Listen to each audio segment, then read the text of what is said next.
ఈ యొక్క రాత్రి వేళ మనము నేర్చుకునేటువంటి వర్తమానం ఏమిటంటే, తాను వారి సర్వశక్తిమంతుడని అనిపించుకొనుటకు సర్వశక్తిమంతుడు వారిని గురించి సిగ్గుపడడం.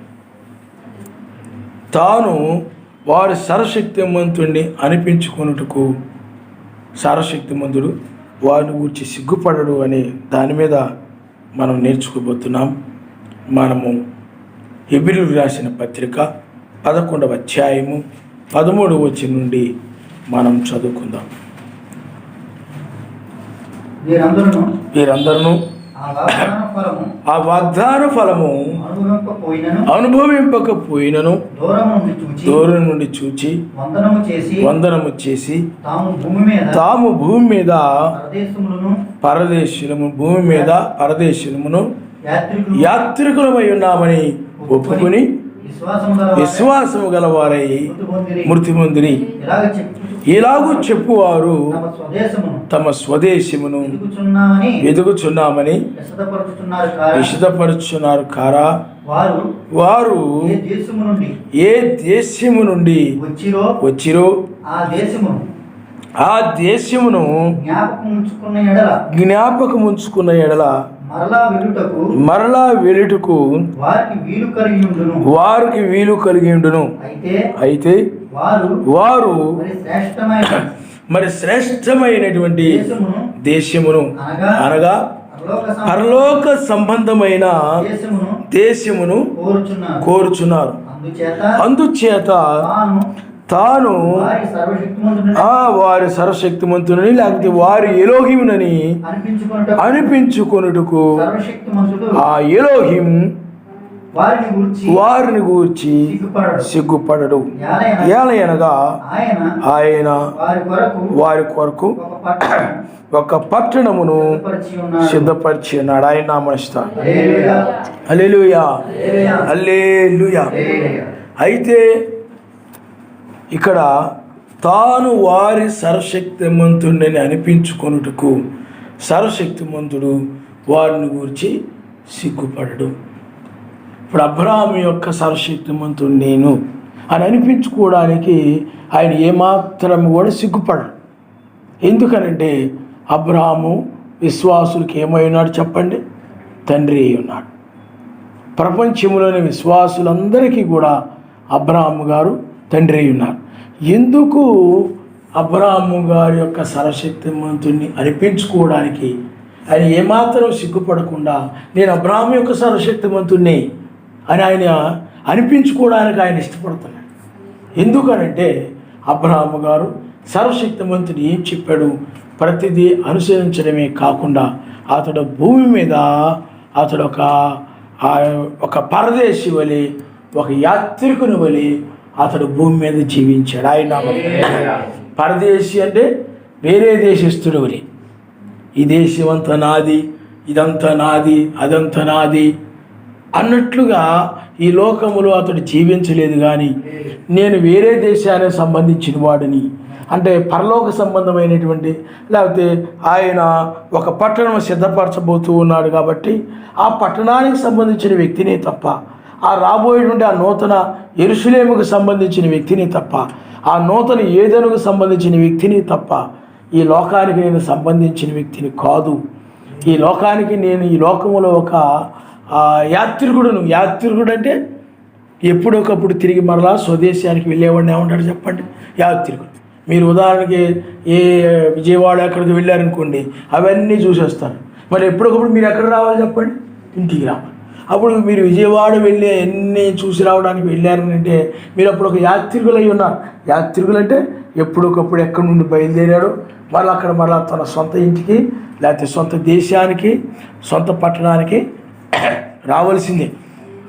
అలాగే మనము కూడా వేరే దేశానికి సంబంధించినాడు రాబోయేటువంటి నూతనమైనటువంటి యెరూషలేముకి, నూతనమైన పట్టణానికి, మరణము లేనటువంటి, దుఃఖము లేని, కన్నీరు లేని, ఆకలి దప్పులు లేని, లేకపోతే ఆ యొక్క గొప్ప ఆ యొక్క నూతనమైనటువంటి అమర్త్యమైనటువంటి ఆ నాశనము లేనటువంటి ఆ యొక్క రాజ్యానికి నీతి, సమాధానము, పరిశుద్ధాత్మేందుల ఆనందం కలిగిన ఆ మెస్సీ రాజుగా ఉండేటువంటి ఆ రాజ్యానికి లేకపోతే ఆ పట్టణానికి వారసులమై ఉన్నాం కాబట్టి, ఆ దేశానికి సంబంధించిన వారమై ఉన్నాం కాబట్టి, అందువలన మనము ఆ దేశస్తులమే తప్ప ఈ దేశంలో మనం ఏమన్నాం చెప్పండి? యాత్రికులమే, పరదేశులమే. ఇప్పుడు వేరే దేశస్తుడు వచ్చి ఇక్కడ ఉన్నాడు అనుకోండి, ఇది నాదని అనుకోలేడు. ఏదో కొంతకాలం వీసా ఉంటే ఆ వీసా ఉన్నంతకాలం ఉంటాడు. వీసా అయిపోయిన తర్వాత ఏమైపోతాడు చెప్పండి? ఆర్థర్ దేశానికి అతడు వెళ్ళిపోవాల్సింది. మనం కూడా అంతే.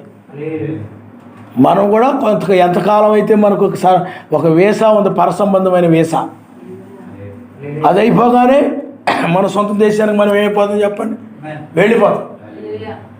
కాబట్టి వారి సర్వశక్తిమంతుడు అనిపించుకోవడానికి ఆయన సిగ్గుపట్టలేదు. ఇప్పుడు బైబిల్లో ఇష్మాయేలు ఉన్నాడు. ఇష్మాయేలు వ్యభిచారి, అతడు ఒక పాపి.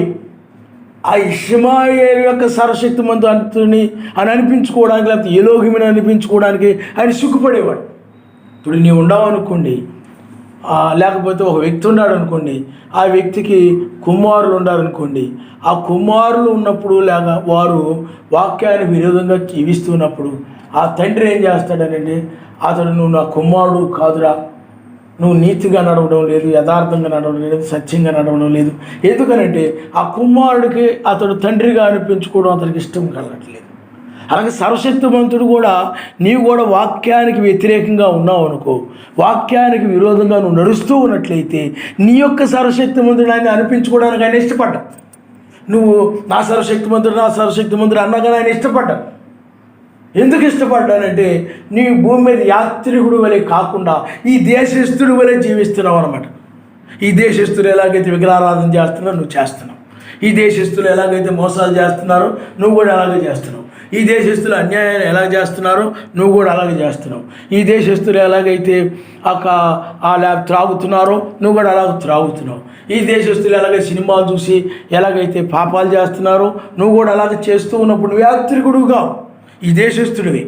కానీ యాత్రికుడు అనేవాడు ఏం చేస్తాడు చెప్పండి? ఈ దేశం ప్రకారంగా నడవడం. అతడు ఈ దేశంలో ఉంటున్నప్పటికీ తమ దేశానికి తగ్గట్లుగానే జీవిస్తారు. ఇప్పుడు మనం ఇతర రాష్ట్రాల వాళ్ళు మనం ఇక్కడ ఉంటుంటారు, మన దేశం రాజస్థాన్ వాళ్ళు అటువంటి వాళ్ళు ఉంటుంటారు మన రాష్ట్రం. వాళ్ళు ఏం చేస్తారు చెప్పండి? ఇక్కడ వాళ్ళ సాంప్రదాయాలేయో, వాళ్ళ పద్ధతులేయో, వాళ్ళ విధానాలు అవే చేసుకుంటారు వాళ్ళు. అంతేగాని అక్కడ ప్రజలు ఏ ఉన్నాయో దాన్ని చేయరు. అలాగే మనము కూడా వేరే దేశస్తులమి, అంటే క్రైస్తవులమి, వేరే దేశస్తులమి, ఆ రాజ్యానికి సంబంధించిన వాళ్ళం కాబట్టి మనం ఈ దేశంలో ఉన్నప్పటికీ కూడా ఆ దేశంలో ఎలాగైతే నీతి ఉంటుందో, సత్యం ఉంటుందో, యథార్థం ఉంటుందో, చెడుతనాన్ని అసహించుకుంటామో, ఎలాగైతే అక్కడ పరిశుద్ధంగా జీవిస్తారో ఇక్కడ కూడా అదే విధంగా జీవిస్తూ అదే విధంగా నడిచే వాళ్ళు ఏమంటారు చెప్పండి? యాత్రికులు అంటారు. అందుకని లోకంతో పాటు కలిసిపోయి లోకంతో పాటు వాళ్ళు చేస్తున్నట్టుగానే వీళ్ళు కూడా పాపం చేస్తూ ఆ విధంగా ఉన్నట్లయితే అప్పుడు యాత్రికులు ఎవరు? ఈ దేశస్తులు అయిపోతారు.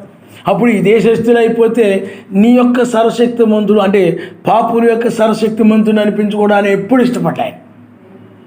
ఇస్సాకు యొక్క సర్వశక్తిమంతుని అనిపించుకోవడానికి ఇష్టపడ్డాడు. ఏశావు యొక్క సర్వశక్తిమంతుని అనిపించుకోవడానికి ఇష్టపడ్డాడు. ఎవరైనా ఆయన ఏశావు యొక్క సర్వశక్తిమంతుడు అంటే అసహించుకునేవాడు, ఆయన ఇష్టపడేవాడు కాదు. వారి సర్వశక్తిమంతుని అనిపించుకోవడానికి ఆయన ఏమాత్రం కూడా ఎందుకు ఇష్టపడలేదనంటే, ఏశావు అతడు భయంకరమైనటువంటి ఆ యొక్క జ్యేష్ఠత్వక్కుని భయంకరంగా జ్యేష్ఠత్వక్కుని అమ్మేసుకున్నాడు. అతడు ఒక వ్యభిచారిని బైబిల్లో రాయి. అతడు ఒక పాపి.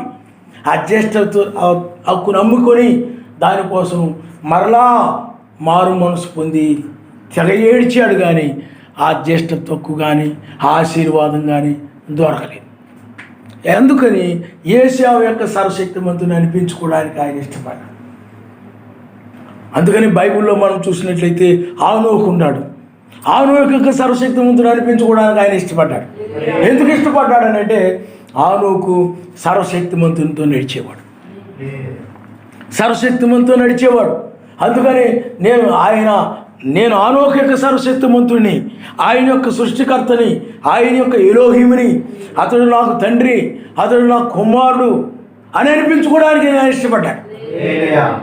కానీ మిగతా పాపులను ఎవరిని కూడా ఆయన యొక్క సంతానమని లేకపోతే ఆయన యొక్క ప్రజలని అనిపించుకోవడానికి ఆయన ఏం చేయలేదు చెప్పండి, ఇష్టపడలేదు. అందుకని ఆయన అంటున్నాడు, తాను వారి సర్వశక్తిమంతుడని అనిపించుకొనుటకు సర్వశక్తిమంతుడు వారిని గురించి ఏమాత్రం కూడా సిగ్గుపడడం, ధైర్యంగా సిగ్గుపడకుండా, అవును నేను వారి యొక్క సర్వశక్తిమంతుడిని. నీవు కూడా అలాగ వాక్య ప్రకారం నడిచినప్పుడు నీవు కూడా ఒక పరదేశి వలె, ఒక యాత్రికుని వలె, ఏమని ఏ దేశాన్ని నుండి వచ్చావో ఆ దేశానికి, అనగా నాకు వేరే దేశం ఉంది, ఆ దేశానికి సంబంధించిన వ్యక్తినని నువ్వు ఇక్కడ ఆ దేశానికి సంబంధించిన వ్యక్తి వలె నువ్వు జీవిస్తూ ఉన్నట్లయితే, అందుకనే మనకి నీతి, సమాధానం, పరిశుద్ధాత్మ, ఆనందం అంటే ఈ దేశానికి సంబంధించింది కాదు, అది ఆ దేశానికి సంబంధించి. దాని ప్రకారం నడవాలి. అప్పుడు నిన్ను కూడా ఆయన ఏం చేస్తాడంటే, వీడు నా వధువు, నా సమాజము, నా ప్రజలు, నా బిడ్డలు అనిపించుకోవడానికి ఎవరైనా అన్నప్పుడు అనిపించుకోవడానికి ఏమాత్రం కూడా సిగ్గుపడడు. కానీ బైబిల్లో మనము ఉదాహరణకి నోవహు ఉన్నాడు. నోవహు సంతానములో ముగ్గురు సంతానం ఉన్నారు. ఆ ముగ్గురులో మనం హాము సంతానములో నుండి లోకం వచ్చేసింది. నిమ్రోదు వచ్చాడు, వీళ్ళందరూ వచ్చారు. నిమ్రోదు ఏం చేశాడంటే విగ్రహారాధన సంబంధమైనటువంటి ఆ యొక్క బబులోను, బాబేలు, గోపురాలు ఇవన్నీ కట్టాడు. అక్కడ మతాలన్నిటికీ కూడా పుట్టినీళ్ళు అదే, మతాలన్నీ కూడా అక్కడి నుండే పుట్టే. వారి యొక్క సర్వశక్తిమంతుడు యావే అని ఎవరైనంటే ఆయన సిగ్గుపడేవాడు. అలాంటి పాపాత్ముడికి నేను సర్వశక్తిమంతుడిని కాను, అలాంటి విగ్రహారాధనకి నేను సర్వశక్తిమంతుడిని కాను. మీకు అర్థమైందా? అలాంటి అన్ని ఆచారాలు, పద్ధతులు ఆచరించేటువంటి ఆ వ్యక్తికి నేను సర్వశక్తిమంతుడు కాను అని ఆయన ఏం చేసేవాడు, ఆయన ఏమయ్యేవాడంటే సిగ్గుపడేవాడు అనమాట. అందుకని ఇక్కడ రాయబడింది, సర్వశక్తిమంతుడు వారిని గురించి సిగ్గుపడడం. ఇలాంటి వారి గురించి అయితే సిగ్గుపడతాడు, వారి సర్వశక్తిమంతుడు అనిపించుకోవడానికి. ఇజ్రాయిల్ ఉన్నారు. ఇజ్రాయిల్ వారు ఆ మనుషులకు కల్పించిన పద్ధతులు, దైవోపదేశములను బోధించుతూ వ్యర్థముగా ఆరాధిస్తూ ఉన్నారు. ఆ టైంలో వాళ్ళందరూ యాహాను కానీ, తర్వాత మెస్సై కానీ, వీళ్ళు సర్ప సంతానము, సున్నం గుట్టిన సమాధులు, వీరికి పైకి అబ్రహాము సంతానం అని చెప్పుకుంటున్నారు. కానీ అబ్రహాము యొక్క లక్షణాలు, అబ్రహాము యొక్క విశ్వాసము వీళ్ళు లేదు అని సర్వశక్తిమంతుడు అక్కడ, లేదా మెస్సయ్య లేదా సర్వశక్తిమంతుడు యాహాను ద్వారా అక్కడ ఆ విధంగా మాట్లాడు. అక్కడ ఎట్టి పరిస్థితుల్లో కూడా ఆ కాలంలో సర్వశక్తిమంతుడు వీరు నా జనులు, వీరు నా ప్రజలు అని చెప్పుకోవడానికి ఆయన సిగ్గుపడ్డాడు. కారణం ఏంటంటే వాళ్ళు మనుషులు కల్పించిన పద్ధతులను, దైవోపదేశములను బోధించు వ్యర్థమైన ఆరాధన చేస్తాడు. కల్పితమైన బోధలు, కల్పితమైన ఆచారాలు, కల్పితమైనటువంటి ఆ పండుగలు ఏవేవో చేస్తూ ఉండేవారు. అందువల్ల ఆ ప్రజలకి సర్వశక్తిమంతుడని, రాజునని చెప్పుకోవడానికి ఆయన ఏమైపోయాడు చెప్పండి, సిగ్గుపడ్డాడు. అందువలన ఆయన ఎవరు పడితే వారికి సర్వశక్తిమంతుడు కాదు. అందుకనే ఇక్కడ ఆయన ఏం చెప్తున్నాడనండి, మీరు పరదేశంలో యాత్రికులమై ఉన్నామని ఒప్పుకొని విశ్వాసము గలవారై మృతి నొందితిరి. ఇలాగూ చెప్పువారు స్వదేశం ఎదుగుచున్నామని విసిద్ధపరుచున్నారు కారా? వారు ఏ దేశము నుండి వచ్చిరో ఆ దేశమును జ్ఞాపకమందు ఉంచుకునేలా మరలా వీలుటకు వారికి వీలు కలుగును. అయితే వారు మరి శ్రేష్టమైన దేశమును, అనగా పరలోక సంబంధమైన దేశమును కోరుచున్నారు. అందుచేత తాను వారి సర్వశక్తిమంతుని అనిపించుకున్నట్టుకు సర్వశక్తిమంతుడు వారిని గురించి ఏమాత్రము కూడా సిగ్గుపడలేదు. ఇప్పుడు నేను కయ్యూను యొక్క సర్వశక్తిమంతుడు అనిపించుకోవడానికి సిగ్గుపడ్డాడు. కయ్యూని ఎందుకనంటే కయ్యూనికి ఏంటనంటే అతడికి ఆ గర్వం ఎక్కువ. రెండవది ఆ కయ్యూనికి కోపం ఎక్కువ. ఆ కోపంతో ఏం చేశాడు చెప్పండి, అతడు అక్కడ పశ్చాత్తాపం లేదు అతడికి. ఏదైనా సర్వశక్తిమంతుడు వ్యతిరేకించినప్పుడు దాన్ని ఎలా చేయాలని సర్వశక్తిమంతుడి దగ్గర అతడు పశ్చాత్తాపడి తెలుసుకోవాలి తప్ప, తెలుసుకోకుండా సర్వశక్తిమంతుడి మీద ఏం చేశాడంటే ఆ కయ్యూను తిరుగుబాటు చేశాడు. ఆ తర్వాత ఆ కోపంతో వెళ్ళి ఏబేలుని ఏం చేశాడు చెప్పండి, చంపేశాడు. అప్పుడు ఆ కయ్యూని యొక్క సర్వశక్తిమంతుడిని అనిపించుకోవడానికి ఆయన ఏమాత్రం కూడా ఇష్టపడలేదు, సిగ్గుపడ్డాడు. అలాంటి వ్యక్తికి నేను సర్వశక్తిమంతుడు, అలాంటి వ్యక్తికి నేను ఎలోహింని కాను, అలాంటి వ్యక్తికి నేను సర్వాధిపతిని కాను. కానీ ఏబేలు దగ్గరకు వచ్చేటప్పటికి ఏబేలు ఏ పాపము లేనివాడు, అతడు దీనత్వము కలిగిన వాడు, తను తాను తగ్గించుకొని సర్వశక్తిమంతుని పట్ల విధేయత కలిగి సర్వశక్తిమంతుని ఏది ఇష్టమో అలాంటి బలి లేకపోతే అలాంటి గొర్రె పిల్లని సర్వశక్తిమంతుని దగ్గరికి తీసుకొచ్చాడు. అప్పుడు ఏబేలుని సర్వశక్తిమంతుని అనిపించుకోవడానికి ఆయన ఏమాత్రం కూడా సిగ్గుపడలేదు. ఆదాము దగ్గరకు వచ్చేటప్పటికి ఆదాము యొక్క సర్వశక్తిమంతుని అనిపించుకోవడానికి సిగ్గుపడ్డాడు. ఎందుకంటే ఆదాముని ఆయనే సృష్టించాడు, ఆదాము కోసము సమస్త సృష్టిని ఆయన సృష్టించాడు.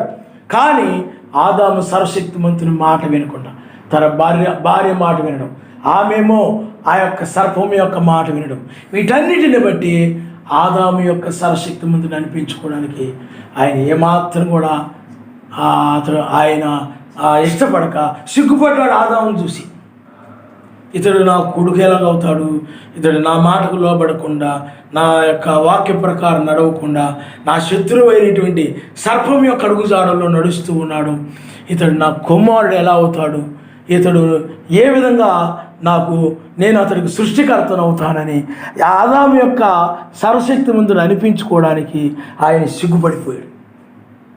అందువల్ల నీవు ఈ భూమి మీద ఉన్నప్పుడు ఆయన నీ సర్వశక్తిమంతు చెప్పుకోవడానికి నీవు ఆయన సిగ్గుపడే విధంగా నీ జీవితం ఉండకూడదు. నేను ఆయన యొక్క సర్వశక్తిమంతుడిని, ఆయన నా గురించి ఆరాధిస్తూ ఉన్నాడు, అతడి యొక్క సర్వశక్తిమంతుడు నేనే, అతడి సర్వశక్తిమంతుడు నేనే అని ఆయన ధైర్యంగా చెప్పుకునేలాగున నీ జీవితం ఉండాలి. ఆయన నామని అంటే అది పరసంబంధమైన జీవితంగా ఉండాలి, ఈ లోక సంబంధమైనదిగా ఉండకూడదు. అలాగున్నట్లయితే నిన్ను తన యొక్క అనగా నీ యొక్క సర్వశక్తిమంతుడిగా అంటే ఆ చెడ్డ జీవితం కలిగి ఉన్నప్పుడు నీ యొక్క సర్వశక్తిమంతుడిగా ఆయన చెప్పుకోవడానికి ఎవరైనా అన్నా కానీ ఆయన ఇష్టపడడు, సిగ్గుపడతాడు. అందువలన సర్వశక్తిమంతునికి ఇష్టమైన కార్యాలు చేస్తూ ఆ యాత్రికుల వలె పరదేశస్తుల వలె జీవించాలి. ఆయన నామమున హల్లెలూయా. మనది వేరే దేశం, ఆ దేశానికి తగినట్లుగా మనం నడవాలి. ఆ దేశం నీతిమంతుల దేశం, అది పరిశుద్ధుల దేశం, అది సత్యవంతుల దేశం. అందువలన ఆ దేశానికి తగినట్లుగా అందుకని నీవు యాత్రికుల వలె పరదేశి వలె జీవించాలి. ఆయన నామమున హల్లెలూయా. అంతేగాని ఈ దేశస్తుల వలె నువ్వు ముక్కులకి చెవులకి మెడలకి లేకపోతే బొట్లు పెట్టుకుని లేకపోతే ఈ లోకరీతిగా చాలామంది క్రైస్తవులు ఉంటారు. మేము యాత్రికులు అని అంటారు. యాత్రికులు ఎవరు? యాత్రికులు అంటే ఏ విధంగా ఉండాలి చెప్పండి? పరదేశస్తులుగా జీవించాలి. అప్పుడు నేను వారి యొక్క సర్వశక్తిమంతుడని చెప్పుకోవడానికి సిగ్గుపడతాను. ఎప్పుడైతే నువ్వు పరదేశస్తులుగా, ఎందుకంటే పరలోకంలో రాబోయే దేశంలో ఎలా ఉంటారో ఇక్కడ నువ్వు ఆ విధంగా జీవిస్తూ ఉన్నప్పుడు ఆ దేశానికి సంబంధించిన వ్యక్తి అవుతావు. అర్థమైందా? ఆ విధంగా నీవు ఆ దేశానికి సంబంధించిన వ్యక్తిగా యాత్రికుని వలె ఒక పరదేశి వలె జీవించాలి. అందువలనే బైబిల్లో సర్వశక్తిమంతుడు యాత్రికు వలె పరదేశుల వలె జీవించిన వారిని తన వారని చెప్పుకోవడానికి, వారి యొక్క సర్వశక్తిమంతుని చెప్పుకోవడానికి ఏమాత్రం కూడా సిగ్గుపడలేదని బైబిల్ చెప్తుంది. ఆయన నమస్కారం. హల్లెలూయా. అందువల్ల మనము నీ జీవితాన్ని బట్టి నేను వారి యొక్క సర్వశక్తిమంతుని అని చూడండి, తాను వారి సర్వశక్తిమంతుని అనిపించుకున్నట్టుకు సర్వశక్తిమంతుడు అలాగ అనిపించుకోవడానికి ఆయన ఏమాత్రం కూడా సిగ్గుపడండి. కాబట్టి నువ్వు ఆలోచన చేయాలి, సర్వశక్తిమంతుడు నీ గురించి సిగ్గుపడకూడదు. అందుకని మన బైబిల్లో మనము నోహను గురించి మనం చూస్తున్నాం. నోహు దగ్గరకు వచ్చినప్పుడు, ప్రపంచం మొత్తం దగ్గరకు వచ్చేటప్పుడు వారందరూ సర్వశక్తిమంతుడు అనిపించుకోవడానికి ఆయన సిగ్గుపడ్డాడు. కానీ నోహు దగ్గరకు వచ్చినప్పుడు ఆయన ఆ కాలంలో నోహు నీతిమంతుడిగా కనబడుతూ ఉన్నాడు కాబట్టి నోహు యొక్క సర్వశక్తిమంతుని అనిపించుకోవడానికి ఆయన ఏమాత్రం కూడా సిగ్గుపడదు. అలాగే మోషే కాలంలో మనం చూస్తే మోషే సర్వశక్తిమంతుని యొక్క వాక్య ప్రకారంగా సర్వశక్తిమంతుడు ఏం చెప్పాడో దాన్ని అనుసరించేవాడు. అందువల్ల మోషే కాలంలో ఆయన మోషే యొక్క సర్వశక్తిమంతుని అనిపించుకోవడానికి ఏమాత్రం కూడా సిగ్గుపడ్డాడు. అదే టైంలో దాతాను, అబిరము, కోరహు, ఓమనీలు కొంతమంది ఉన్నారు. వాళ్ళందరూ కూడా సర్వశక్తిమంతుని యొక్క వాక్యానికి వ్యతిరేకంగా నడిచేటువంటి వారు. వాళ్ళందరి యొక్క సర్వశక్తిమంతుని అనిపించుకోవడానికి ఆయన ఇష్టపడ్డాడు. అలాంటి పాపులకు నేను సర్వశక్తిమంతుడు కాదు, అలాంటి ఆ యొక్క వ్యభిచారుకు నేను సర్వశక్తిమంతుడు కాదు. అలాగే వాక్యమునకు లోబడకపోవడమే పాపం, అవిశ్వాసమే పాపం. అలాంటి అవిశ్వాసులకు నేను సర్వశక్తిమంతుని అనిపించుకోవడం నాకు సిగ్గుగా ఉంది. అలాంటి వారి గురించి ఆయన ఏం చేస్తాడు చెప్పండి? సిగ్గుపడతాడు. నువ్వు కొన్నిసార్లు ఒక ఆవిడ అంటాడు, వాళ్ళ యొక్క పిల్లల మాట వినకపోతే ఆవిడ అంటుండదు, నువ్వు నాకు చెడబుట్టావురా, నీవు నా బిడ్డలను చెప్పుకోవడానికి నాకు చాలా బాధగా ఉంది, నాకు చాలా సిగ్గేస్తుంది, మీరు అంత చండాలంగా జీవిస్తున్నారంట. లోకంలో మనుషులు ఆ విధంగా అంటే మరి సర్వశక్తిమంతుడు కూడా అదే చెప్తున్నాడు. సర్వశక్తిమంతుడు కూడా ఏం చేస్తున్నాడు చెప్పండి? అలాంటి వారిని సర్వశక్తిమంతుడు అనిపించుకోవడానికి, పాపుల యొక్క సర్వశక్తిమంతుడు అనిపించుకోవడానికి ఏమాత్రము కూడా ఆయన ఇష్టపడేవాడు కాదా? ఆయన నామమున స్తోత్రం. హల్లెలూయా. అలాగే ఇస్సాకు విషయంలో చూస్తే ఇస్సాకు యొక్క సర్వశక్తిమంతుని అనిపించుకోవడానికి ఆయన ఇష్టపడ్డాడు.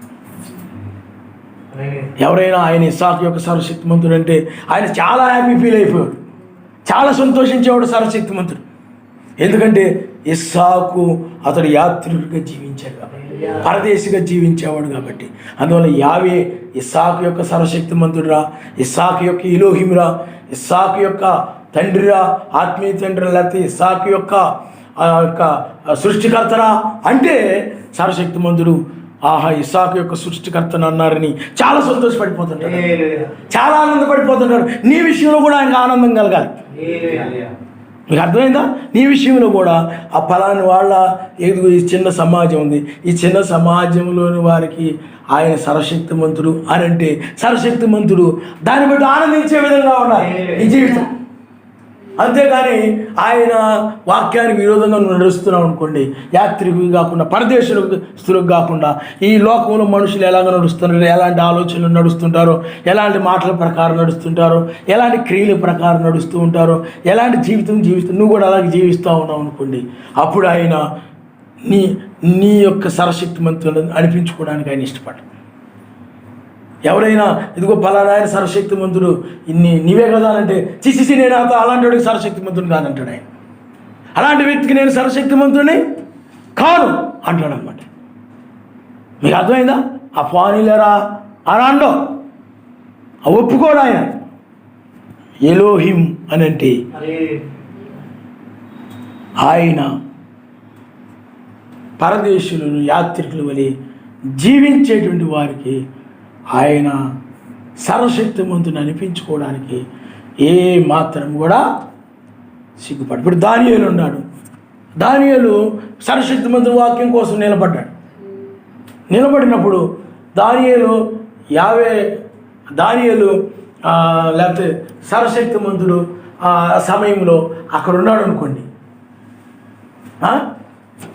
ఈయన దానియేలు యొక్క సర్వశక్తిమంతుడు అని సరే, సర్వశక్తిమంతుడు గురించి ఎవరుందంటే అవును నేను దానియేలు యొక్క సర్వశక్తిమంతుడిని అని ఏమాత్రం కూడా సిగ్గుపడకుండా చెప్పేస్తాడు. ఆయన సిగ్గుపడడు.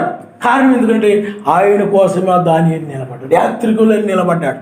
అంతేగాని ఆ వాక్య వ్యతిరేకమైన చట్టాలకు అతను లోబడాల, ఆ లోక పద్ధతులకు అతడు లోబడాల. ఆ రాజు యొక్క వాక్య వ్యతిరేకం అంటే రాజుగారికి తప్ప ఇంకెవరికి కూడా యాచించకూడదు, లేదా అడగకూడదు. అలాంటి శాసనాల్ని దానియేలు లెక్క చేయలేదు. అందువల్ల దానియేలు యొక్క సర్వశక్తిమంతుడు అనిపించుకోవడానికి ఆయన ఏమాత్రం సిగ్గుపడకుండా, ఎవరైనా దానియేలు యొక్క సర్వశక్తిమంతుడు యావే అంటే అవును అనేవాడు అనమాట. ఆయన అవును నేను దానియేలు యొక్క సర్వశక్తిమంతుడిని సిగ్గుపడకుండా నీ జీవితంలో కూడా ఆయన అలా చెప్పేలా ఉండాలి. ఆయన హల్లెలూయా, నీ జీవితం అలా ఉండాలి. అక్కడ దానియేలు కూడా ఒక యాత్రికుని వలె ఉన్నాడు, అతడు పరదేశి వలె అతను ఉన్నాడు. ఎందుకంటే నిజంగా అతడు పరదేశి, చెరపట్టబడి అక్కడ బబులోనికి వచ్చారు. అతడు పరదేశి వలె జీవించాడు. 3 యూదులు ఉన్నారు, వారు కూడా అంతే యాత్రికుల వలె ఉన్నారు. పరదేశుల వలె ఉన్నారు. వారు స్వదేశాన్ని వాళ్ళ జ్ఞాపకం మందు ఉంచుకొని ఉన్నారు. వాళ్ళ దేశం ఏమిటో, వాళ్ళ ధర్మశాస్త్రం ఏమిటో, వాళ్ళ యొక్కకి ఇవ్వబడినటువంటి ఆజ్ఞలు ఏమిటో అవన్నీ కూడా వాళ్ళకి తెలుసు. వాళ్ళు మర్చిపోలేదు. కాబట్టి రాజుగారు ఒక ప్రతిమను తీసుకొచ్చి నిలబడమని, దాన్ని నిలబెట్టి దాన్ని నమస్కారం చేయమన్నారు. రాజా, మేము సేవించిన సర్వశక్తిమంతుడు నువ్వు తీసుకుని అగ్నిలో పడేస్తే మమ్మల్ని రక్షించకపోయినప్పటికి కూడా, అతను మమ్మల్ని అగ్నిలోని కాపాడకపోయినప్పటికి కూడా, మేము అగ్నిలో బూడిదైపోయినప్పటికీ పర్వాలేదు, కానీ మేము ధర్మశాస్త్రం ప్రకారం ఆయన తప్ప మరి ఎవరిని మేము ఆరాధించము, ఆయన తప్ప మరి ఎవరికి మేము మొక్కము, కాబట్టి మేము ఆ ప్రతిమ నమస్కారం చేయమన్నప్పుడు అలాంటి వారి యొక్క సర్వశక్తిమంతుని అనిపించుకోవడానికి ఆయన ఏమాత్రము కూడా సిగ్గుపడ్డాడు. ఆయన వాక్యము కోసం నిలబడేటువంటి వారి యొక్క సర్వశక్తిమంతుని అనిపించుకోవడానికి, అలాంటి వారి యొక్క సర్వశక్తిమంతుని అనిపించుకోవడానికి ఆయన సిగ్గుపడడు.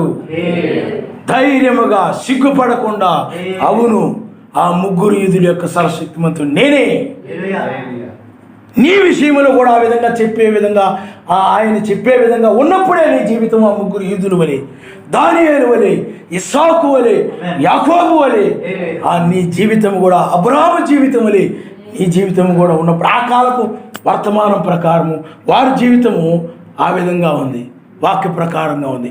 ఈ కాలపు వర్తమానం ప్రకారము నీ జీవితము కూడా ఈ వర్తమానం ప్రకారంగా ఉన్నప్పుడు వీరి యొక్క సర్వశక్తిమంతుడు నేనే, ఈ ప్రజల యొక్క రాజు నేనే, ఈ జనుల యొక్క రాజు నేనే, నీతి సమాధానం పరిశుద్ధాత్మ ఆనందము కలిగినటువంటి ఈ ప్రజల యొక్క రాజును అనిపించుకోవడానికి ఆయన సిగ్గుపడ్డాడు. ఆయన నామనిస్తాడు. హల్లెలూయా. అందువల్ల నీ రాజు షాలేము రాజు, ఆయన నూతన యెరూషలేము యొక్క రాజు, ఆయన ఈ సమయంలో నా యొక్క ప్రజలు వీళ్ళే అని, ఆయన వారి యొక్క ప్రజలు నేనే అని అనిపించుకోవడానికి ఏమాత్రము కూడా సిగ్గుపడకుండా ఉండే విధంగా నీ జీవితము ఒక యాత్రికుని వలె, పరదేశి వలె ఉండాలి. ఆయన నామనిస్తాడు. ఎవరైతే నీతి సమాధానం పరిశుద్ధాత్మ కలిగి ఉంటారో వారు పరదేశులైనట్లే, యాత్రికులైనట్లే. ఎందుకంటే ఆ దేశంలో అలాగే జీవిస్తారు. నూతన యెరూషలేము ఉంది పైన, ఆ నూతన యెరూషలేములో అక్కడ నీతి ఉంటుంది, సమాధానం ఉంటుంది, పరిశుద్ధాత్మ ఎందరి ఆనందం ఉంటుంది. అదే పెళ్లి కుమార్తెల క్రిందకి దిగి వచ్చుట నేను చూస్తానంటాడు ఆయన మనసుతాడు. కాబట్టి ఇప్పుడు ఎక్కడికి వచ్చింది ఆ నూతన యెరూషలేము? నీ హృదయంలోని. అప్పుడు నీవు ఆయన యొక్క నిత్య నివాసం అవుతావు. నిత్యము ఇంకా నివాసం చేయడం కోసము ఇప్పుడు ఆయన వేకువ నక్షత్రం వలె తన రాజ్యముతో నీ హృదయంలో కానీ దిగి వచ్చాడు. ఆయన హల్లెలూయా, హల్లెలూయా.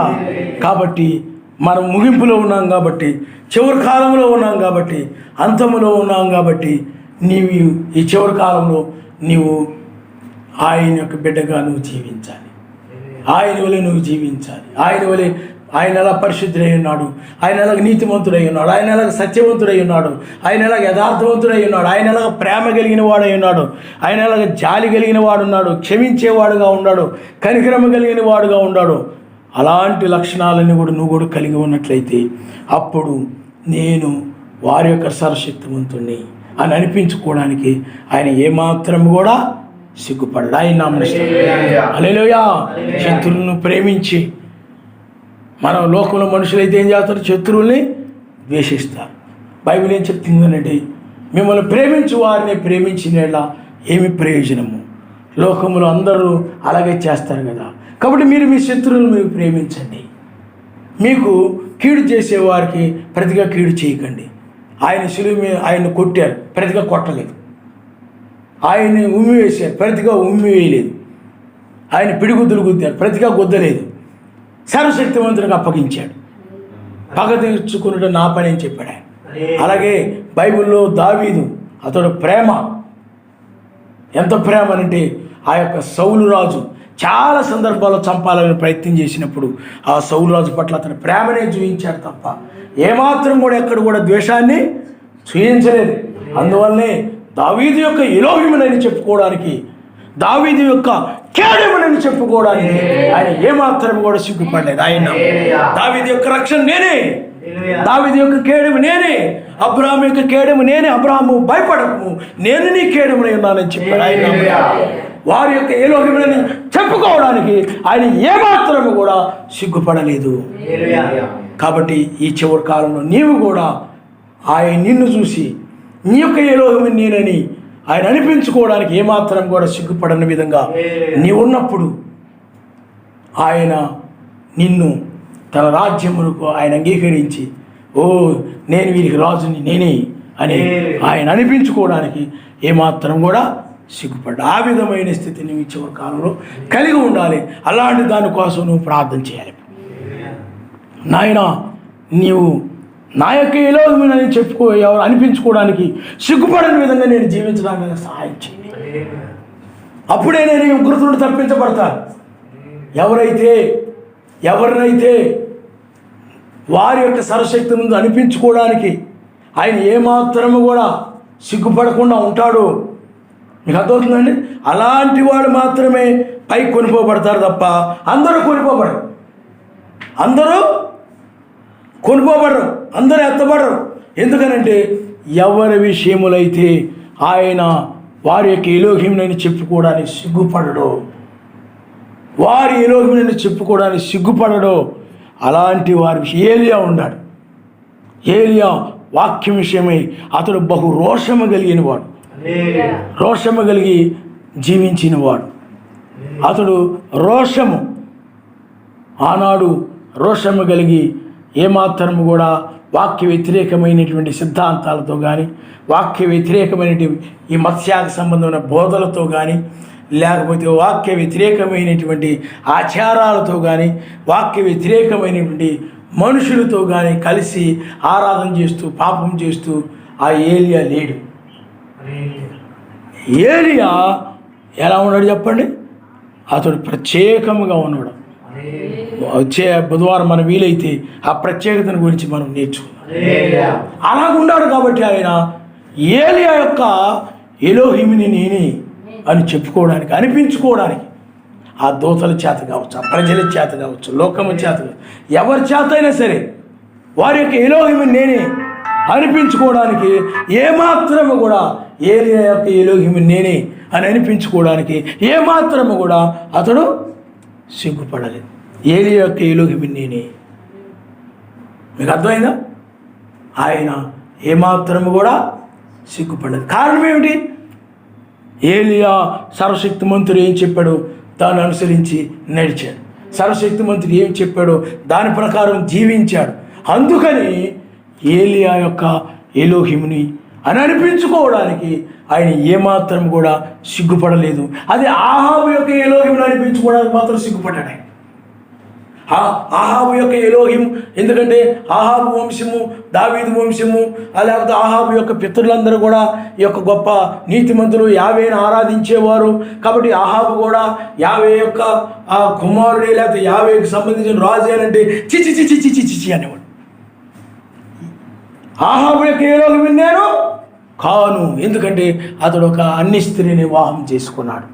ఆమె యొక్క యెజబెల్ బైబిల్ చెప్తా ఉంది. ఆమె అన్ని ఆచారాలన్నీ, అన్య పండగలన్నీ, అన్య దేవుళ్ళని తీసుకొచ్చి ఇజ్రాయెల్ మధ్య ప్రవేశపెట్టింది.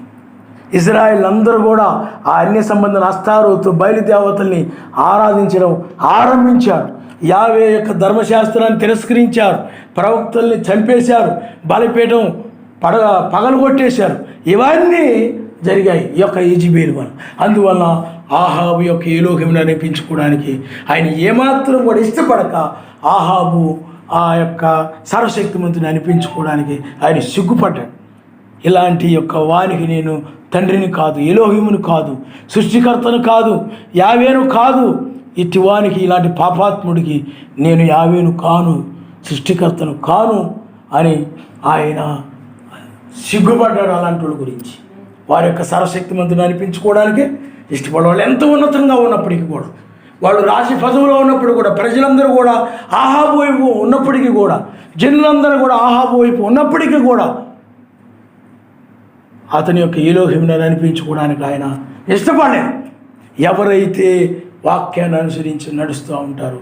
వారి యొక్క ఎలోహింని అనిపించుకోవడానికి ఇష్టపడతారు. ఏలియా యొక్క ఎలోహింని అనిపించుకోవడానికి ఇష్టపడ్డారు తప్ప మేకా యొక్క ఎలోహింని అనిపించుకోవడానికి ఆయన ఇష్టపడ్డాడు.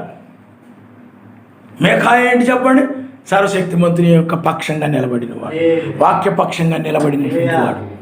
కానీ ఆహాబు రామోత్ గిలాదు మీదకి యుద్ధానికి వెళ్ళేటప్పుడు అబద్ధ బోధకుల దగ్గర విచారించాడు. అతను యెహోషాపాతు అతడు కలిసి వాళ్ళందరూ కూడా నువ్వు యుద్ధానికి వెళితే విజయం పొందుతావు, నువ్వు యుద్ధానికి వెళితే విజయం పొందుతావు అని చెప్పారు. కానీ మేకా ఏం చెప్పాడు చెప్పండి? నీవు యుద్ధానికి వెళతావా కానీ తిరిగి రావు. అతడికి ఆహాబుకి ఏమొచ్చింది చెప్పండి? కోపం వచ్చేసింది. నేను ఇతడిని మరలా వచ్చే వరకు ఇతడికి సరైన తిండి లేకుండా సరైన నీరు లేకుండా బంధించేయండి అని. అప్పుడు మేకాయ అన్నాడు, నీవు ఆ యుద్ధ రంగంలో దాక్కును తినమునా, ఆ యుద్ధంలో నువ్వు భయపడి దాక్కును ఆ సమయంలో ఇది నేను చెప్పలేదు, యావే దీన్ని సెలవిచ్చాడని అప్పుడు గ్రహిస్తామని చెప్పాడు. హల్లెలూయా. మన వర్తమానం కూడా అది. మన బైబిల్లో మనకు బయలుపరిచిన విషయాలని కూడా నా సొంతమేమీ లేదు, అన్నీ కూడా బైబిల్లో. 4 జాములు బైబిల్లో ఉన్నాయి. ఏకో నక్షత్రం గురించి బైబిల్లో ఉంది. 2వ రాకడ గురించి విషయాలు బైబిల్లో ఉన్నాయి. 4 జాములు ఆ సంవత్సరాలు 1965లో బ్రహ్మం గారు నిద్రించింది సత్యమే. ఆయన 1909లో జన్మించింది కూడా సత్యమే. మరి జాన్సన్ గారు 1995లో నిద్రించారు, అది వాస్తవమే. 1996 వేకుచు గురించి బయలుపరచబడింది సత్యమే. ప్రతిదీ కూడా మన సొంతం ఏమీ లేదు. ఆయన అందుకని ఆయనే దీన్ని మాట్లాడుతూ ఉన్నాడు తప్ప నేను మాట్లాడడం అనుకోండి, ఇంకోరు మాట్లాడితే వాళ్ళు సొంత మాటలు చెప్తే వాళ్ళు మాట్లాడతాయి. కానీ ఇప్పుడు ఆయన వాక్యమే ఆయనే దీన్ని మాట్లాడుకుంటున్నాడు తప్ప మనము కాదు. అందుకే ఆయనే మాట్లాడుతున్నాడు. అందుకని ఇది అంతా కూడా మనకు బయలుపరచబడింది అంతా కూడా బైబిల్లో ఉన్నది. బైబిల్లో ఉన్నాయి. ఇప్పుడు మనము బ్రహ్మం గారి సంఘాల్లో దుర్బోధనలు ఉన్నాయి, అవన్నీ కూడా సత్యమే. అలాగ ప్రతిదీ కూడా మనకి బయలుపరిచినవన్నీ కూడా అవి బైబిల్లో ఉన్నవే తప్ప మన సొంతదేది కూడా కాదు. మేకాయ కూడా తన సొంత మాట చెప్పాల. సర్వశక్తిమంతుడు ఏమి చెప్పాడో దాన్ని చెప్పాడు. ఇక్కడ కూడా సర్వశక్తిమంతుడు ఏమి బయలుపరిచాడో దానిని మనము తెలుసుకుంటున్నాం. ఆయన హల్లెలూయా. రేపు ఈ యొక్క గుంపులు ఉన్నాయి కదా, బ్రహ్మం గారి సంఘాల్లో గుంపులు ఉన్నాయి. ఏకో నక్షత్ర వర్తమానం తిరస్కరించిన వారందరూ కూడా ఇప్పుడు అర్థం కాదు, ఈ గుంపుకి ఇప్పుడు తెలీదు. నీతిమంతులు ఎత్తబడిన తర్వాత మోషే ఎలీయా రంగం మీదకి వస్తారు. అప్పుడు చాలా భయంకరముగా తీర్పులు ఉంటాయి భూమి మీద. అంటే నీరు రక్తంగా మార్చబడడం కానీ, అంటే ఆ కాలంలో మోషే కాలంలో ఎలా జరిగాయో, అలాగే ఏలియా కాలంలో ఎలా జరిగాయో అలాంటి భయంకరమైన పరిస్థితి తిరిగి భూమి మీదకి వస్తాయి. అప్పుడు ఆ సమయంలో వీళ్ళు దాక్కుంటారు, చూసారా? అప్పుడు అర్థమవుతుంది ఎందుకు మనం ఏకో నక్షత్ర వర్తమానాన్ని తిరస్కరించామా. ఇప్పుడు అర్థమైందా? ఎందుకు తెల్లవారుజాము వర్తమానాన్ని మనం నిరాకరించామా అని రేపు వాళ్ళు బాధపడతారు కానీ పశ్చాత్తాపడతారు. కానీ అది ఏశావు వంటి బ్రతుకైపోతాం. ఏశావు కన్నీరు గార్చినా మారు మనసు పొందడానికి అవకాశం ఉందా? లేదు. ఆ సమయంలో కూడా ఎలా ఉంటుందంటే మారు మనసు పొందిన అవకాశం ఉండదు లోకానికి, ఒక యూదులకు మాత్రం అవకాశం ఉంటుంది. మిగతా లోకస్తులకి ఎవరికి కూడా అవకాశం ఉండదు. బుద్ధి లేని కన్యకకు అవకాశం ఉంటుంది, మరి ఇంకెవ్వరికి కూడా అవకాశం ఉండదు. అప్పుడు వీరు ఏడుస్తారు కానీ ఏశావు వలె కన్నీరు మిగులుతుంది తప్ప ఏ ఉపయోగం కూడా ఉండదు. అందువల్ల మేకాయ యొక్క ఎలోహింని అనిపించుకోవడానికి, ఎందుకనంటే అతడు ధైర్యముగా భయపడకుండా రాజుకి సర్వశక్తిమంతుడు ఏమి చెప్పాడు దాన్ని తెలియజేశాడు. రాజు కోపం వచ్చి అతడు శిక్షిస్తాడు అని ఆ శిక్షగా భయపడిపోయి ఆ మేకాయ చెప్పడం మానేశారా? అలాంటి వారి యొక్క సర్వశక్తిమంతుడిని అనిపించుకోవడానికి ఏమాత్రం కూడా ఆయన సిగ్గుపడలేదు. ఆయన నమ్మనిస్తాడు. హల్లెలూయా. అదే ఆహాబు యొక్క ఎలోహింని అనిపించుకోవడానికి ఆయన, యెజెబెలు యొక్క ఎలోహింని అనిపించుకోవడానికి ఆయన సిగ్గుపడ్డాడు. అందువల్ల సర్వశక్తిమంతుడు నీ విషయంలో కూడా ఆయన సిగ్గుపడని విధంగా ఉండాలి నీ జీవితం. అప్పుడే నువ్వు ఎత్తబడతావు. నీవు ఈ విషయంలో కనుక ఆయన నిన్ను తన కుమారుడుగా అనగా సర్వశక్తిమంతుడు నిన్ను తన కుమారుడుగా అనిపించుకోవడానికి, లేకపోతే ఆయన నీకు తండ్రిగా అనిపించుకోవడానికి ఆయన సిగ్గుపడ్డాడు అనుకోండి, నీ జీవితం సరిగా లేకపోతే నువ్వు విడిచిపెట్టబడతావు. ఏమి ప్రయోజనం ఉండదు. ఆయన నీ విషయంలో సిగ్గుపడకూడదు. నా కుమారుడు, ఈమె నా కుమార్తె అనిపించుకోవడానికి ఆయన ఇష్టపడాలి. అనిపించుకోవడానికి సిగ్గుపడకుండా ఉండాలి. అప్పుడే నువ్వు ఆయనతో పాటు పైకి వెళ్ళగలుగుతావు. నేను ఆమె యొక్క రాజుని, ఆయన యొక్క రాజుని నేనే. ఆయన అనిపించుకోవడానికి ఆమె ఆ దేశానికి రాణి, వీళ్ళు ఆ దేశానికి సంబంధించిన ఆయన బిడ్డలు, నా బిడ్డలు వీళ్ళు అని ఆయన నేను వీరి యొక్క రాజుని అని అనిపించుకోవడానికి ఆయన ఏమాత్రం కూడా సిగ్గుపడకూడదు. అందువల్ల ఆయన సిగ్గుపడే జీవితాన్ని నువ్వు జీవించకూడదు. సర్వశక్తిమంతుడు సిగ్గుపడే జీవితాన్ని, ఎందుకంటే ఆయన పరిశుద్ధుడైనలాగున నువ్వు కూడా పరిశుద్ధుడుగా ఉండాలి. ఆయన నీతిమంతుడైనలాగున నువ్వు కూడా నీతిమంతుడుగా ఉన్నప్పుడే నీ విషయంలో ఆయన సిగ్గుపడకుండా ఉంటాడు. కానీ ఆయన నీతిమంతుడైండుగా నువ్వు దుర్నీతిలో నడుస్తున్నట్లయితే, నేను నీతిమంతుడైండుగా ఇతడు దుర్నీతిలో నడుస్తుంది, ఈమె దుర్నీతిలో నడుస్తూ ఉంది, ఈమెకు లేకపోతే ఈయనకు నేను ఎలాగా ఎలోహింనవుతాను అని చెప్పి ఆయన ఇష్టపడడు. నిన్ను ఆయన తృణీకరిస్తాడు, ఆయన రాజ్యానికి అనుమతించడు. నువ్వు విడిచిపెట్టబడి ఒకరితోకి వెళ్ళిపోతావు. కాబట్టి సర్వశక్తిమంతుడు నిన్ను నీ యొక్క జీవితమును బట్టి నీ యొక్క సర్వశక్తిని అనిపించుకోవడానికి ఆయన ఏమాత్రం కూడా సిగ్గుపడని విధంగా నువ్వు జీవించాలి. ఆయన అప్పుడే నువ్వు ఎత్తబడతావు ఈ కాలం తగిన వాక్యాన్ని బట్టి. కాబట్టి మీరు ఆలోచన చేయండి. మనం ముగింపులో ఉన్నాం. ఎలా ఉన్నా పరలోకానికి రారు, ఏ విధంగా ఉన్నా పరలోకానికి తీసుకువెళ్ళడు. ఎలా ఉన్నా పర్లేదులే, నా వాళ్ళు నాకు గుంపు ఉండాలి కదా, నాకు పెద్ద సంఘం అనిపించుకోవాలి కదా అని ఆయన ఉండదు. ఆయనకి పరిశుద్ధులు కావాలి, నీతిమంతులు కావాలి, ఆయన వంటి వారు కావాలి. ఆ స్వరూపమును ఇప్పుడు కలిగి ఉండాలి. ఆయన యొక్క ఆ ప్రేమని, ఆ రాజ్యాన్ని నువ్వు పొందుకొని ఉన్నట్లయితే అప్పుడు నిన్ను ఆయన పైకి తీసుకుని వెళ్తాడు తప్ప. ఎందుకంటే ఆయనకి గుంపు అక్కర్లేదు. ఆయనకి ఎవరు కావాలి చెప్పండి? తన యొక్క ప్రజలని ఆయన అనిపించుకోవడానికి, నా ప్రజలని ఆయన అనిపించుకోవడానికి ఆయన ఏమాత్రం కూడా సిగ్గుపడని వ్యక్తులుగా ఎవరైతే ఉంటారో వారిని ఆయన పైకి తీసుకుని ఆయన ఎప్పుడు కూడా ఆయన వాక్య విషయంలో రాజీ పడ్డాడు. పోనీలే అని అనుకోడు.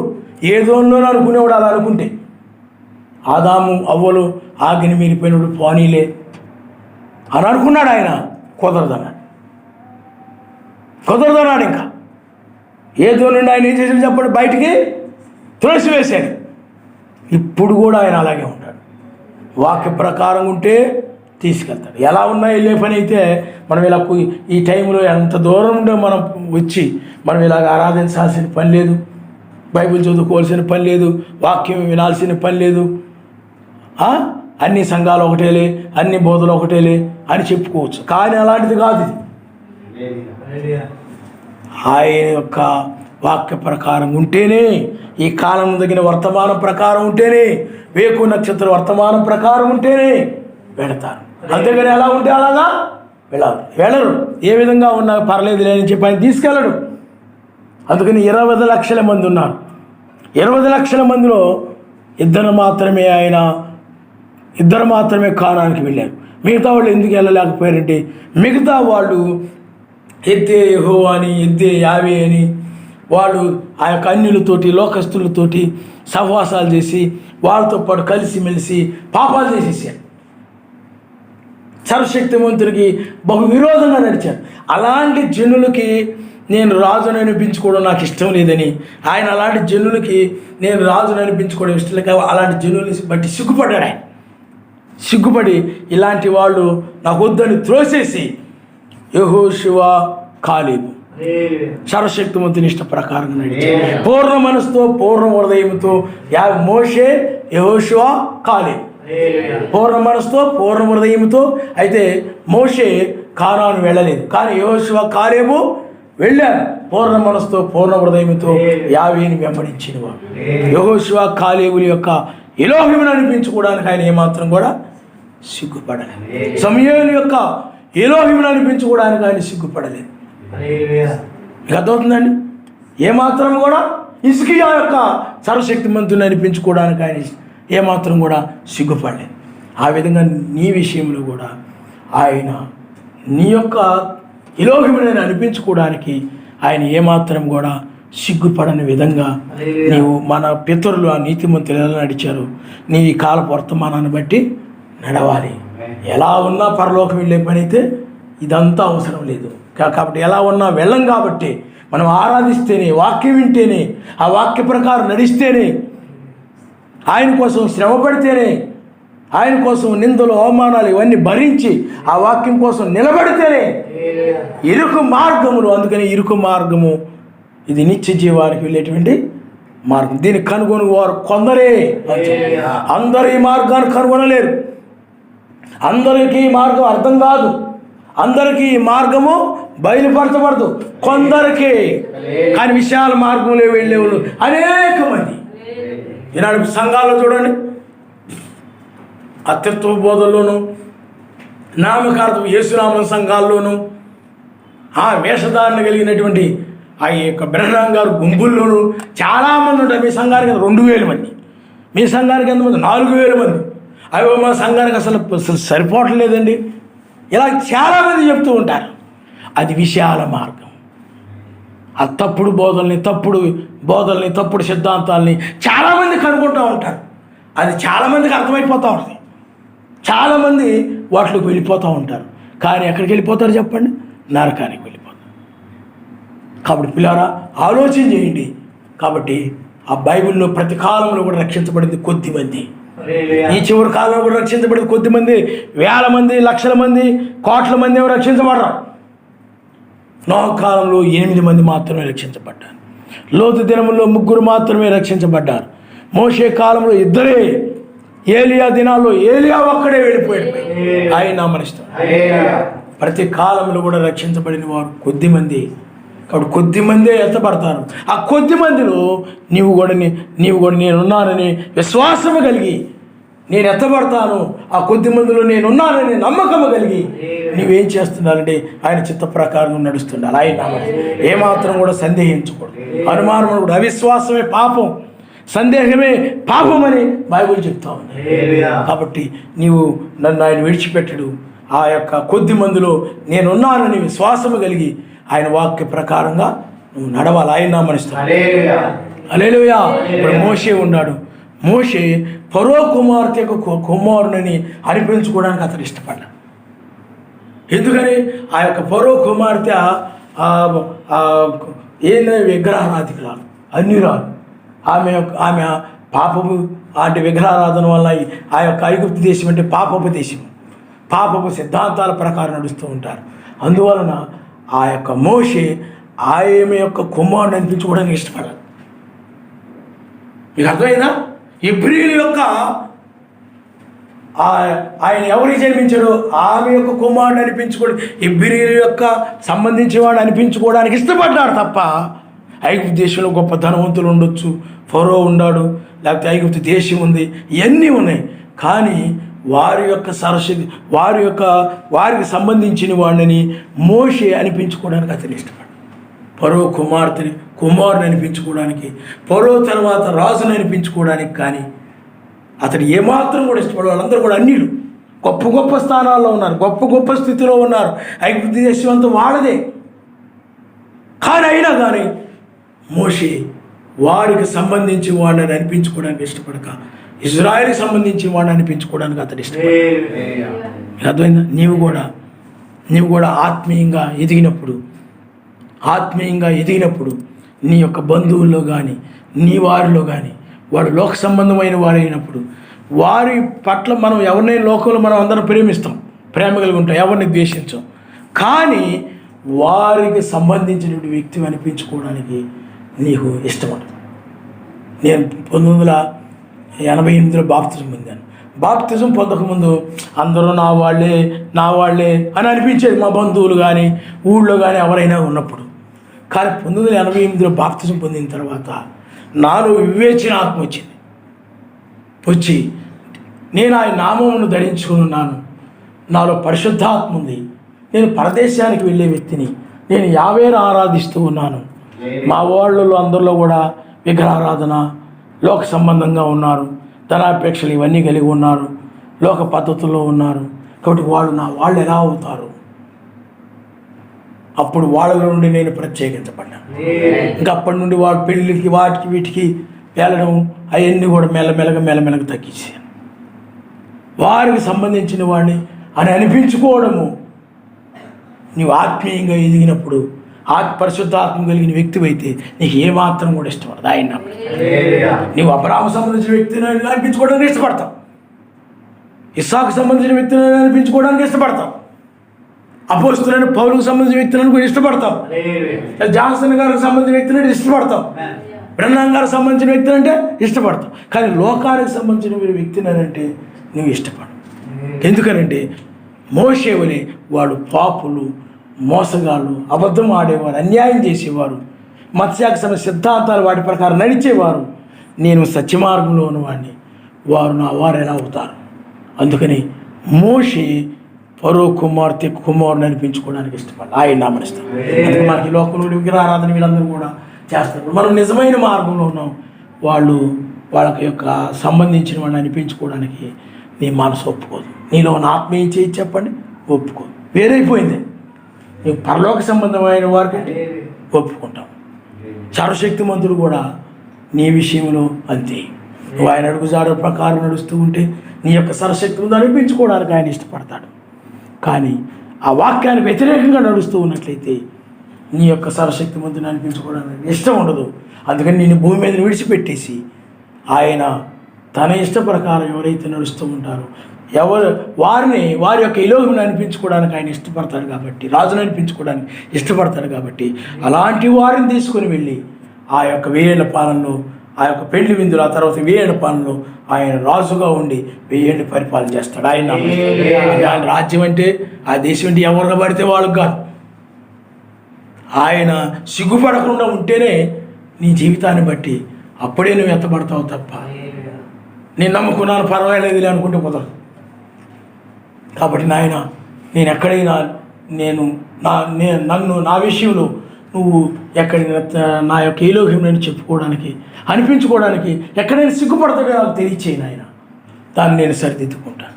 నీకు ఆయాస్కరమైంది ఏదైనా నాలో ఉండి నీవు నా యొక్క ఎలోహింని అని నువ్వు అనిపించుకోవడానికి సిగ్గుపడుతున్నా నాకు తెలియచేయి. దాన్ని నేను సరిదిద్దుకుంటాను. అలాంటి దాన్ని నేను విడిచిపెట్టేస్తాను. అలాంటి లోక సంబంధం నాకు వద్దు. ఎందుకంటే నీవు నా యొక్క ఎలోహిం నేను అనిపించుకోవడానికి నాకు అది కావాలి. ఆయన నామనిస్తాను. హల్లెలూయా. ఆ విధంగా మనం ప్రార్థన చేద్దాం. సమాజంలో వాళ్ళ గురించి కూడా మీరు ప్రార్థన చేయండి.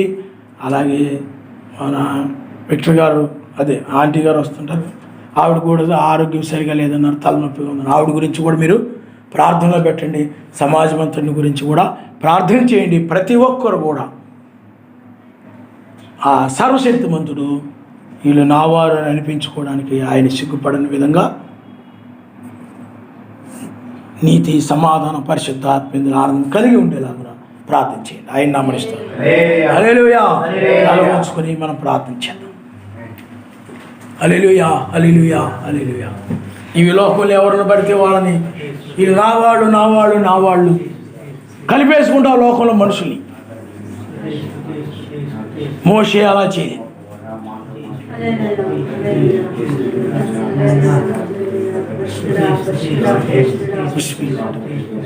హల్లెలూయా, హల్లెలూయా, హల్లెలూయా, హల్లెలూయా. సాతాను అందరిని కలుపుకుంటాడు, పోగేసుకుంటాడు. సర్వశక్తిమంతుడైతే ప్రత్యేకపరుచుకుంటాడు. హల్లెలూయా, హల్లెలూయా, హల్లెలూయా. ఆనాడు ఏలియా కూడా ఆహాబుకి నేను ఎలాగా ఇదవుతాను, ఎందుకనంటే ఆహాబుకి నేను సంబంధించిన వాడు కాదు. అతడు యెజబెలు మాట ప్రకారం నడిచేవాడు, తన భార్య మాట ప్రకారం నడిచేవాడు, విగ్రహారాధన చేసేవాడు. నేనేమో యావే యొక్క చిత్త ప్రకారంగా నడిచేవాడిని. ఆహాబుకి నాకు ఏమి సంబంధం? ఆ వివేచన వచ్చినప్పుడు ఆహాబు నుండి ఏలియా వేరైపోయాడు. వాళ్ళ నుండి వేరుగా జీవించాడు. వాళ్ళ ఆరాధనలు, వాళ్ళ భక్తికి వేరుగా జీవించాడు, ప్రత్యేకంగా జీవించాడు. హల్లెలూయా, హల్లెలూయా, హల్లెలూయా.